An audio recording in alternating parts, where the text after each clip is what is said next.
You're listening to Got Tech, the podcast with your hosts, Eric Geis and Nick Johnson.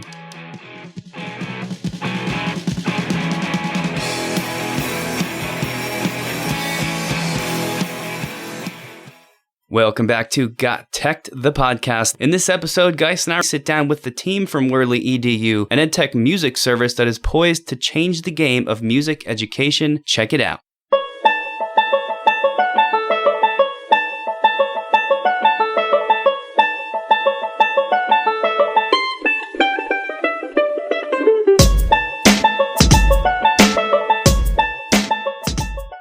We've got a really exciting segment for you guys today. We are featuring Whirly EDU, and we've got three guests with us from that program. We've got Andrew Anderson, we've got Robert DeBoo, and we've got Jason Rodriguez. Would you guys mind just going down the line and letting us know your titles and what you do for Whirly? Yeah, my name is Jason Rodriguez, and I am the digital content producer for Whirly EDU. I'm Robert DeBoo. I'm the customer success manager at Whirly EDU. Hi, my name is Andrew Anderson, and I'm the director of marketing for Whirly. All right, and today we have all three of these gentlemen on to talk about Whirly EDU, and this is a product that you'll want to get to know. It is one of the things that teachers are going to be talking about and already have been talking about. We reached out to them to just find out what they're all about. So first thing I think we need to clear up here is there's Whirly EDU. I think I just want to clarify that for our listeners and kind of let everybody know what this company's all about, how it got started, and sort of what the big vision is for you guys. Right. Can you say that 10 times faster? Whirly EDU, yeah. Whirly EDU.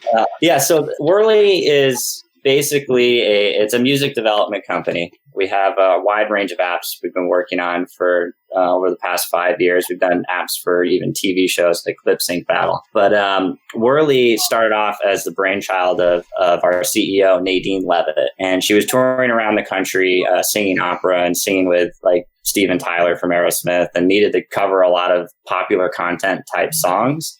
So she came up with the idea of creating a karaoke app that allowed you to change the key and speed and instrumentation of every song. She called it turning it into like a campfire song when you added like an acoustic guitar in the back.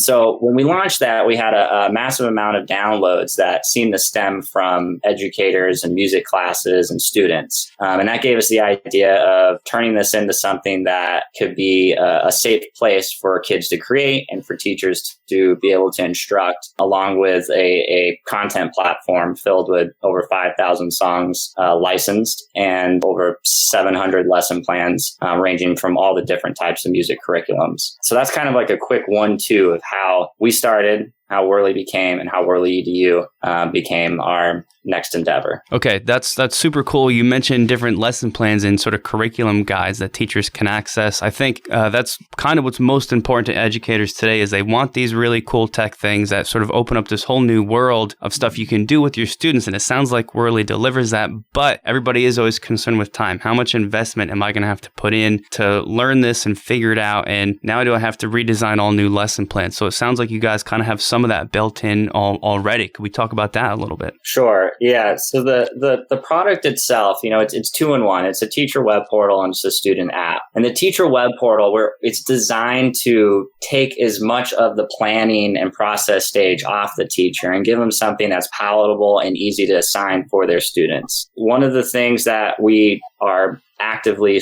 going for is trying to integrate with just about every LMS learning management system out there. And so we have a built-in LMS that can help the teacher organize a classroom and organize those lesson plans. Mm-hmm. But we do understand that the majority of schools are already forcing them to use something, and we want to be able to integrate with that. And we're quite successful at implementing that within, for example, the Philadelphia School District. We went district-wide and connected to their One Roster program and was available on every single district device at every school. So it's quite easy to get implemented. And then the training program for the teachers is like a 20-30 minute call. So it's quite intuitive. So the PD for your program is very, very easy. You mentioned devices. You're compatible with Chromebooks. You're compatible with iPads, all that stuff. Android devices all across the board. That's awesome, because that is one big divide in education, is when you have some platform that is only iOS specific or Chromebook specific, or not even to be able to be used on Chromebooks. So that's something that is very huge. In that teacher web portal that you guys were describing, do the teachers have the ability to make their own lesson plans? Do they have that flexibility there? They don't have that yet, but they do have the ability to create their own assignments based off of any of the lesson plans we have or any assignments from scratch. So we are working on the possibility of allowing lesson plans to be submitted to the teacher's own specific account. But right now, we keep track of all the lesson plans that we have because they are written by the music educators that we have, and they are edited and go through a whole process to be able to be uploaded to the teacher web portal. We try to keep quality over the quantity. One thing that it is in the next version of the product, is that teachers can upload their own lesson plans in their own sphere, and it's not public. Yep. But the other challenge that we face is we have our own pedagogy that we created specifically for these lesson plans. And when we figure out a way to template that out for teachers, then that's something where they could actually be contributors to our curriculum network. Okay, that's super cool. And I think the other side to that is, you mentioned the student app, which is another big thing for teachers. A lot of times there's this great service, but then when the kids actually go to use it, it's so cumbersome and it's difficult that they either just won't, or it's just a lot of complaining along the way. Can you guys kind of describe what a student might see in this app? What's their experience like, and sort of what are they doing as they engage with that side of the product? We tried to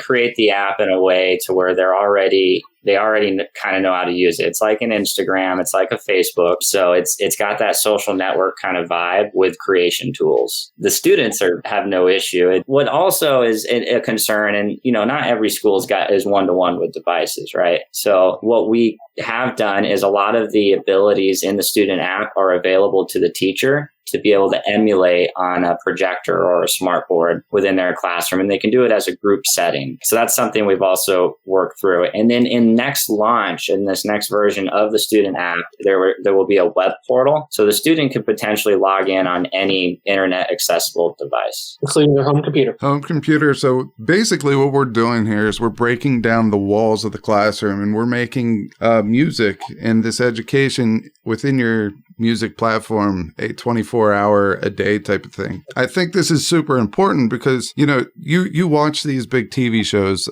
American Got Talent, I watched last night with my wife. And the one story that keeps coming up is music saved me, or music is what got me through high school, or the tough times and stuff like that. And your product is really giving the students more of a chance to get access to music and creation and that escape. Yeah, and just to add on that, I wanted to kind of break down the way our lesson plans are constructed.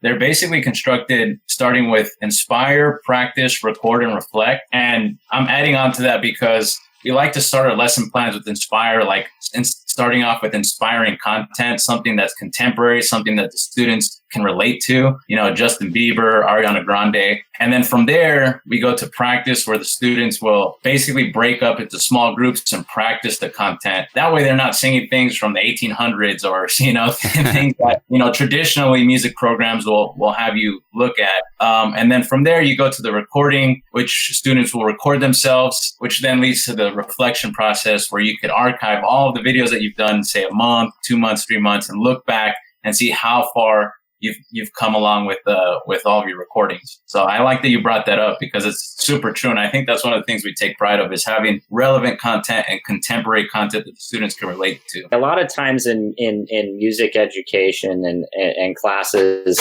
in schools, there isn't really anything they particularly grade on. You get like a pass or fail type of thing on each, whether you're doing a concert or, if you just pick up the instrument and move it, you're getting. So this is kind of bringing some kind of like autonomy to it, and to where you can actually track a student's ability. And then furthermore, we can show this to a district admin or district leaders and show them that the the power of this arts academic is actually contributing to the other aspects of their life in terms of how they perform in math class or science class and so on and so forth. That's awesome. So now we have talked about the teacher side. We talked about the student side. Let's talk a little bit about how we implement Whirly EDU into our schools, whether it's during the school day, after school, during summer camp, whatever it is. Let's just go and start with inside the classroom. What types of projects and what content areas can we bring Whirly EDU into our classrooms? Well, I mean, you can bring it on in a wide variety of things. I mean, it doesn't have to be just the music classroom. I mean, there's so much content on the app and the teacher web portal alone.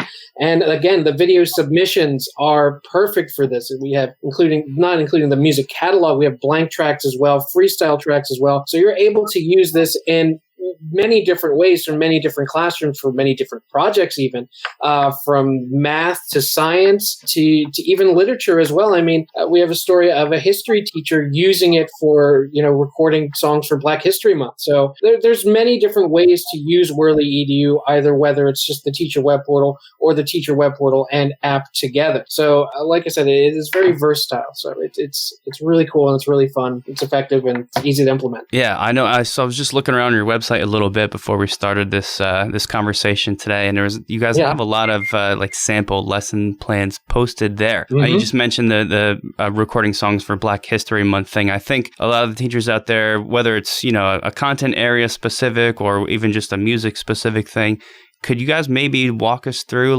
not detail by detail, but sort of a big picture look at just some of the lessons or one example of a lesson that teachers are implementing using Whirly sort of from beginning to end? So one example of that is we worked with the Boys and Girls Club. And so theirs is like an after school program, right? And it's focused on social and emotional and collaboration and communication. So a lot of the different types of lesson plans we used were therapeutic in a way.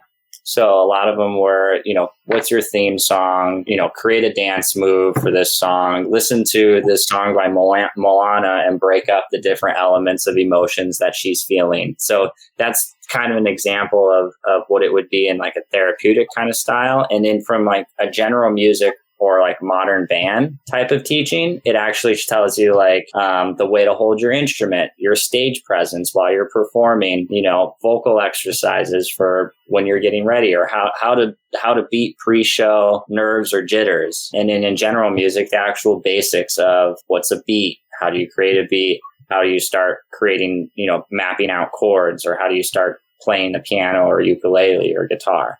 So it has multiple facets and functions within those lesson plans. And like you were mentioning on our website, that's like a small little taste, like a scratch of the surface of each one of those types of subjects. And it keeps going deeper and deeper into the arc. I know for me, I'm very big into gamification, and I could see many different ways of using Whirly EDU as part of my gamification platform. And one of the examples I could think of is actually in something that Nick and I collaborated on, which was an amazing race activity, which was all website based, and students will have to go to different countries where he's a chemistry teacher, so he would have to give them an assignment to go to Niels Bohr and ask him about an atom. And I could really see Whirly EDU creating a beat in the background and them having to create some type of a rap or a song that goes with that and implement it that way. Can you guys talk a little bit about the gamification that comes along with Whirly EDU? Yeah, so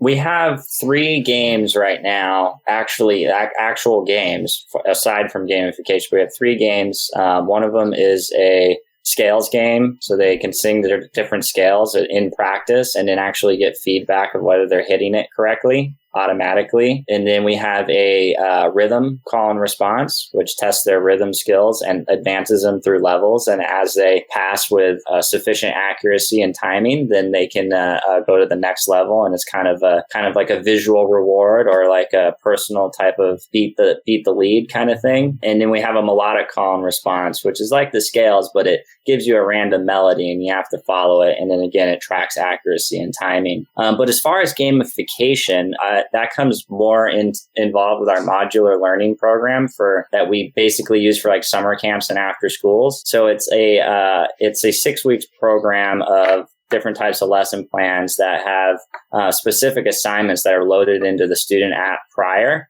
And then the student can go from assignment to assignment autonomously without needing to refer back to the teacher and complete these different levels and achievements. And then the actual theory of this going forward is that we will have actual artists, like Grammy Award-winning artists, that will have a video or a tip baked into that as their reward. And then as an ultimate reward at the end, we actually want to do something where it's like a live Skype call with one of those artists. That's amazing. So that's kind of that's the goal. The idea of gamification behind the app is rewarding that student for the stuff they have completed. For the creativity and their expression. That's what it's all about. That's really awesome. We've actually talked with, I think we did almost a full episode one time on like pop culture and how that can be used by teachers to sort of get the student buy-in, right, and get them engaged. And I really like how you guys are tapping into that and not trying to sugarcoat it, like just saying like, yeah, this is what we're doing. We want these names, these award-winning artists, and not just, their faces saying stuff, but actually, like you said, letting them Skype in. That's a really awesome goal. And I think the only missing piece for me, I don't know where you're at with this thing, Geis, is as a teacher, my head still goes to grading all the time. What is a student going to submit to me? And then how do I view it and give feedback on that? So if I was a student, what do I submit on the student app? Is that even how it works? And then like, how do I access that from the teacher side to kind of provide feedback to them for that grading piece? Sure. So teacher on the teacher web portal will assign an assignment, whether it's made up by them or a suggested assignment attached to a lesson plan. That'll go immediately to the student app. The student will see that in their assignments folder. So they click on assignments, they click on that specific assignment. That way they're able to read the instructions. Teacher will also have the ability to add a video tip to that assignment as well. So if there's any instructions needed, say it's a performance piece and, here's how to strum a C chord on the guitar, play along with that. And then there you go. And then from there, you can start the assignment and that will take you to the recording studio and you can choose the song from your set list to sing along to that. So once they record it, they even have the ability to change audio effects, video effects, and even the balance of the song as well. So if they want to bring their vocals up more front ahead of the song, they can do that as well. If they kind of want to bury it back a little bit, that's okay too. And then again, video effects, audio effects, if you want to sound like you're in the shower or, if you want to sound like you're in Yankee Stadium, you got it. We got it. And of course, in the age of Instagram, filters are everything. So we got car, we got jail, we got, night vision, all this kind of visual effects that have been really cool. So they upload that. They hit upload. That's uploaded to the class feed and then uploaded to the teacher web portal. So a teacher will sign on to their teacher web portal, take a look at the assignments, see who has submitted an assignment, and then they can choose from that to grade it. So once they click on that student, they'll see their video pop up right there. They can review it and grade it right there and even add a comment to it as well. And they even, of course, the teacher will always have the ability to change the privacy settings on that video as well. So if they want to delete it, or if they want to, sort of send it back to the student to resubmit, to redo their assignment, they have that ability as well. Teacher does have the option to choose how you grade. You could do like A-, A+. You could do, if they're younger, you could do like a star system. Yeah. Various ways that you could grade the assignments as well. Yeah, there's stars, there's letters, there's points, 10-point grade systems, checks, check minuses, plus. I mean, we run the whole gamut. So if that's, whatever grading style best fits the teacher, we got them covered. Okay, yeah, that's cool. I think the big thing we talk about too a lot is something called standards-based grading, which is, like you said, more of that star system, sort of keeping track of their progress. So it's nice that you guys are sort of meeting all these needs. So I guess really there is one more thing. Grading was not the last thing. And that would be, if I'm a teacher listening to this and I like it, maybe I am a music teacher and I want to start incorporating some of this cutting edge tech, or maybe I'm just a teacher who, like you said before, I'm a history teacher, but I do a big unit that involves music and I want to tie in this for just that month-long period of time. How do I get set up with Whirly EDU? Oh, there are many ways to do it. I mean, you can go to our website. You can apply for a free trial. That's whirlyedu.com. Whirlyedu.com. So go to whirlyedu.com. You can sign up for a free trial. We send you everything that you need to start your Whirly EDU adventure. You get your login. You get access to the teacher web portal. You have access to a free video chat demo from myself. And I mean, you have pretty much round the clock support. So if you have any questions, if you need, anything from us, we are happy to answer any questions and happy to help you out in any side of, Whirly EDU. And then, of course, if you're interested, we talk pricing, we talk implementation, whether it's on a private teacher, just a single classroom, a school, district, or even statewide, we open it up to anyone and everyone. It's non-obligation trial, so you don't need a credit card or anything. You get full access to the product when you sign up for those 30 days. Well, you guys convinced me. I love it. I want to start building more music into my classroom right away. I don't know, guys, how do you feel about this whole thing? I'm telling you what, I feel like I could go out and perform a song right now. And I feel like I have all the tools that is going to help me get to that level of being able to do it. I can't carry a note. I can't carry a tune. I'll send out an assignment to you guys, and I'll grade it. Yeah, we'll grade you guys on the star system. That's fine, but take it easy on me. We want to thank all you guys for being a part of Got Tech, the podcast today. Anyone out there, go check out Whirly EDU, and then you could also check us out at We Got Tech on Twitter, or you could check us out at www.gottech.com. Thanks, guys. Thanks for listening to Got Tech, the podcast. Remember to subscribe to our show and follow us at We Got Tech on Twitter so you can stay up to date with the latest episode releases, blog posts, product reviews, and PD announcements. You can also follow Geis and I individually at Geis Got Tech and at Nick Got Tech on Twitter or on Instagram at Nick Got Tech. Finally, remember to check out our website, gottech.com, where we post all our episodes, articles, and resources available to you for free. Until next time.